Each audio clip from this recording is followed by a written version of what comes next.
یہ مہینہ جو ہے جو روایتی مہینہ ہے، معافی کے ساتھ بولتا ہوں، معذرت کے ساتھ میں بولتا ہوں کہ یہ جو ہم کر رہے ہیں یہ اچھا نہیں کر رہے ہیں. ہم غریبوں کا مذاق اڑا رہے ہیں. جو غریب روزہ تو رکھتا ہے، اس کے لیے افطار کے پاس افطار ہی نہیں کر سکتا. تو میرا بھائی یہ قرآن کو بدنام کر رہے ہیں. قرآن کا روزہ پرہیزگاری ہے، تقویٰ ہے، یہ فضول خرچی نہیں ہے.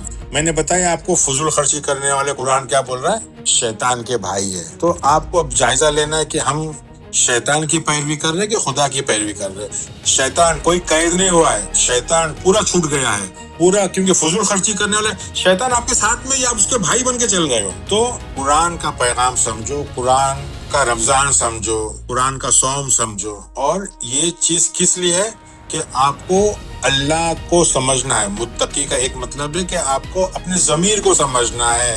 علماء جو لفظ ہے وہ علم سے ہے. علم مطلب سائنس، سائنٹیفک ٹیمپرامنٹ، غور و فکر کرنے والا. یہ تو ایک سلیبس ہے، ایک مدرسہ کا سلیبس، اس پہ چلتے ہیں.